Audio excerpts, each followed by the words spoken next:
We are gathered here today to honour, remember and celebrate the life of James Leonard Duncan, known to everybody as Lenny. I met with Lenny's children, Alana and Greg, and also his sister Lorna, and we talked of his life, his wonderful level of mischief, his character, and what a loved character he was. He faced life in the most incredible way of getting up and getting on with it. My name is Rachel Smith, and I'm a funeral celebrant, and the service today is all about Lenny, his world and his people. It's a time to reflect, a time to remember, and a time to say goodbye. And whatever faith you hold, you're welcome here today to say goodbye to Lenny in your own way. Lenny had been unwell for some time, but being Lenny, he was not one to be told what to do, or not really one to go to the doctors. His ram, called Dotty, also knows his own mind, and he gave Lenny a push that would send Lenny towards the hospital.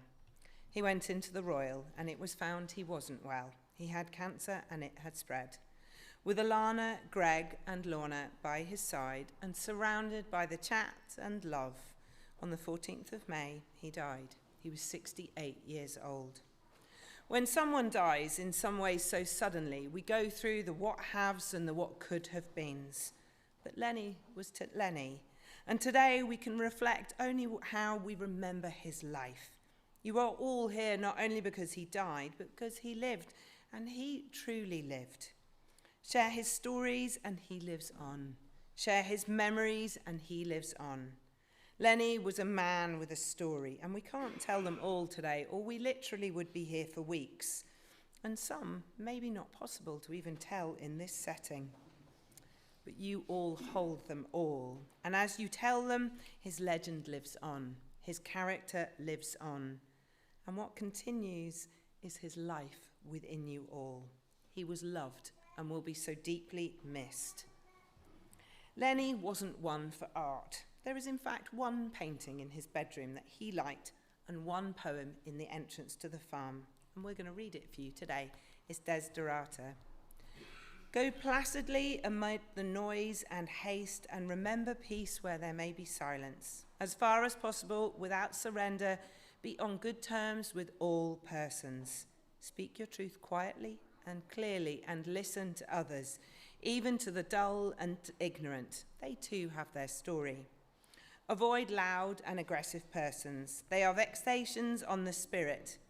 If you compare yourself with others, you may become vain or bitter, for always there will be greater and lesser persons than yourself. Enjoy your achievements as well as your plans. Keep interested in your own career, however humble. It is a real possession in the changing fortunes of time. Exercise caution in your business affairs, for the world is full of trickery. But let this not blind you to what virtue there is. Many persons strive for high ideals, and everywhere life is full of heroism. Be yourself. Especially do not feign affection, neither be cynical about love, for in the face of heredity and disenchantment, it is perennial as grass. Take kindly to the counsel of the years, gracefully surrender the things of youth. Nurture strength in spirit to shield you in sudden misfortune. But do not distress yourself with dark imaginings. Many fears are born of fatigue and loneliness. Beyond a wholesome discipline, be gentle with yourself. You are a child of the universe, no less than the trees and the stars. You have a right to be here. And whether or not it is clear to you, no doubt the universe is unfolding as it should. Therefore, be at peace with God, whatever you conceive him to be, and whatever your labors and aspirations in the noisy confusion of life. Keep peace in your soul, with all its sham and drudgery and broken dreams. It is still a beautiful world. Be cheerful. Strive to be happy. Lenny was born on the 5th of the 1st, 1958, to Lenny Sr. and Helen. He has remained in touch with his sister Lorna all through life. He was mischievous and a rascal from the beginning, and that stayed with him all through life too. He was someone who pushed his luck, but seemed to be loved the same anyway. he once shut Lorna and her friend Louise in the hen house. Thankfully, Louise was tiny and could crawl out through the egg hatch, or they might still be there to this day. Louise and Lorna were once playing with horses, a black beauty, and Lenny thought he'd be great at this. Off he rode, galloping down the street, straight into a hedge. He remained in the hedge, the horse went on. He went to school, he loved history, he was clever, but one could say not academic. He also sought a sort of freedom and loved the outdoors and being up to something. He had an amazing connection to his teacher, Mr. Yamanali. Lenny was a character, but so was Mr. Yamanali, and they met over the years and they remembered each other. He worked for Stevenson's car dealership for a while and then worked in the cherry pickers, fixing lights for the DOE. He was hijacked by the IRA. It was a Friday evening. He was asked to take a bomb to a police station. As he drove, the bomb moved in the back of the car and he thought this was it. His number was up, but it wasn't. He arrived at the police station and tried to tell the police that there was a bomb in the car. They managed to think he was the bomber. And they asked did he have anything to declare. He said, yes, there's a bomb. He was taken in and proceeded to be taken in for questioning. He was let out later, much later, and got home, and his household of women thought he'd been out drinking, as it was a payday Friday. And they all took a lot of convincing that actually he'd been kidnapped and he wasn't out for a night on the tiles and he was not drunk. He met and married Isabel, and they have 2 children, Alana and Greg. He was a fabulous dad. Alana went everywhere with him from a very young age. She was literally glued to her dad. He was such a proud dad of both of them, and his kids were really, really proud of him. He was a farming sort of a person, working hard, and had a building company for a while and tried his hand at many things. He had a cattle suckler herd. Sorry, sometimes the Englishness just comes out. He had over 100 cows and pigs for a while too. He was an animal person. Animals just seemed to come home with the help of Alana. The family would go on magical mystery tours to Southern Ireland. They would get in the car, no plan, no destination, no accommodation, and see where the world landed them. Tipperary, Bantry Bay, Garnish Island, Westport. They had a brilliant time and stayed in B&Bs and had great adventures.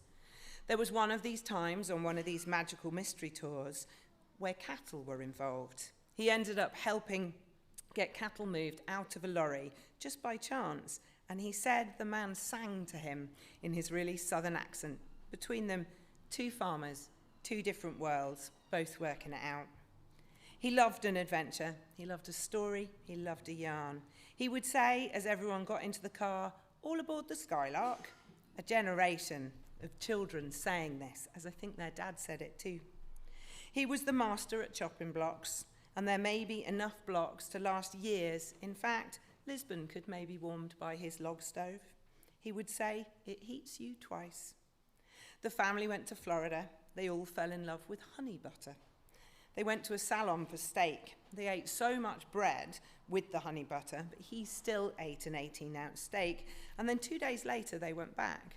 The staff allowed them to skip the queue, and the man tried to give him a 24-ounce steak, and he said 18 would probably do him, thank you very much.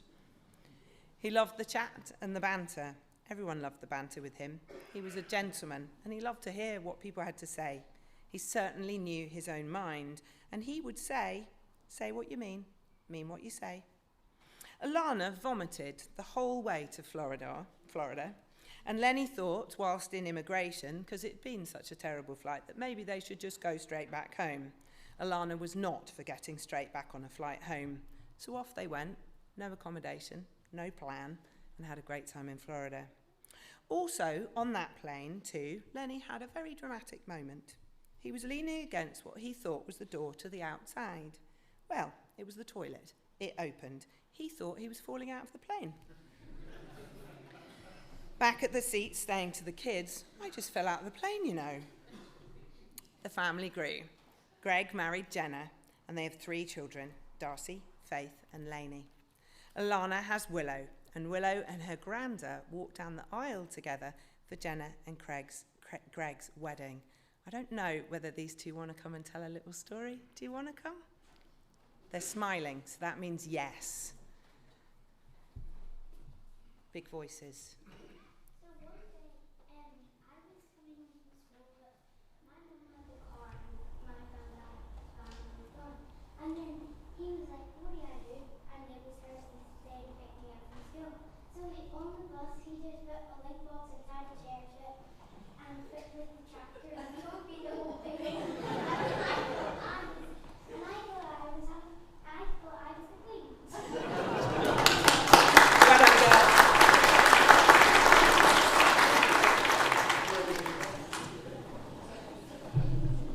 They're good storytellers. I wonder where you get that storytelling from. Somebody's granda. He was such a lovely granda. He loved making his girls laugh, his 4 granddaughters. Willow would be out fixing and making things like a door with her granda. And Darcy liked helping out on the digger, and Faith as well. He could actually make a digger dance. What a skill. He wanted home from the hospital to see his Lenny tumbling up. He loved them so. He was a lovely, loved granda, and I want to read you a little story from Badger's parting gifts, a little bit like Lenny. Badger was dependable and reliable and always ready to lend a paw, but he was also very old. He knew almost everything.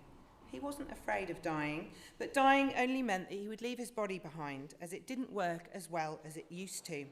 He wasn't too concerned about that. His worry was his friends and his family, and he worried how they would be. Badger had told them that someday he might be gone, and he hoped they wouldn't be too sad when it happened. Faith's having a chat. Thanks, Faith. Hi. All the animals had loved Badger, and everyone was sad when he died. Badger had always been there when everyone needed him. The animals all wondered what they would do now he was gone. Badger told them not to be unhappy, that it was going to be hard, but then each of them remembered. Each of the animals had a special memory of Badger, something he'd taught them that they could do extremely well. He'd given them each a parting gift to treasure always. Just like Lenny. Faith's making me laugh here because she's just having her own chat. Lenny was in the Orange Order, LOL 317, and had so many friends in the order. He was the worshipful master at one point, and it was a big part of his life. And he loved the 12th. Many friends and times together. Everyone would go to Lorna's on the 11th night, and then together off to the fire. He was partial to a Bacardi and Coke at this point. For a while, he loved stock car racing and would go off the country, round the country doing it. Family days included. Someone always had to sit on the toolbox, often Alana. Portadown to Ballymena. Adventures and misadventures. He also, for a while, took up greyhound racing. Greg and him and a friend, John McGrattan, a friendship and a partnership, 42 greyhounds and a dog pool. And they were quite into it for a while. Alana has been living at home and was forever bringing home waifs and strays. And when Willow was a thought and a dream and a new arrival, Lenny's attitude was, well, we'll get her reared. When the kids were young, they would all appear at the farm, the older kids, and Lenny would be handing out potchin. He was a laid-back kind of a fella. Apparently, he also told his mum to rub it on her knees for the pain. Greg and his dad worked in the building trade together over the years, and Lenny could turn his hands to anything. He was always helping build houses, and when anyone was stuck, he would turn up in the tractor. He was supportive, dependable, and generous too. He was also a much-loved uncle to Claire and Glenn. He loved his history and war programs, snooker, Formula One. He was a character and a much-loved one at that. People always seemed to remember him. Greg said when he was younger, and in his younger days, he just thought Lenny was his hero, and he wanted to be him. He wanted to be just like his dad. Let's take a little moment of reflection. This is your time to sit in peace and to remember who Lenny was to you and for what he brought to life. And we're going to see a slideshow.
Soon we will move from here, with memories and stories stored in your hearts and your minds. Lenny was a character and will be so very missed. He was loved, and as you say goodbye, remember him for who he was for you. Remember him with a smoke in one hand, a cuppa in another, and any old biscuit would do. On behalf of the family, thank you for being here today. Thank you for your kindness of support and for remembering Lenny. We all need to be a bit more Lenny, don't we? Having a go at what comes our way, accepting people with generosity and working really hard for our families. A few special thank yous to the Royal Victoria staff, especially in ICU and Ward 6. Also thank you to Dottie, who gave him that little shove and got him the care he needed. After the service today, you are all so welcome to go straight to the Bluebell in the Ballymacash Rangers FC to share a cuppa and maybe a biscuit and share a story or two, the ones that I couldn't share here. We're going to close today with a poem called Raise a Glass. Do not mourn me, don't drown me in black cloth or quiet whispers. Laugh loud and drink deep. Tell the stories that made me live, and remember the bad jokes and the nights that stretched into dawn, and the times we swore we'd never forget, and don't.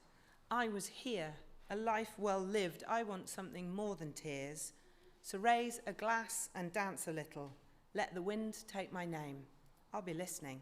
Do not mourn me, celebrate me. We're going to hear one final piece of music as we gather ourselves to go.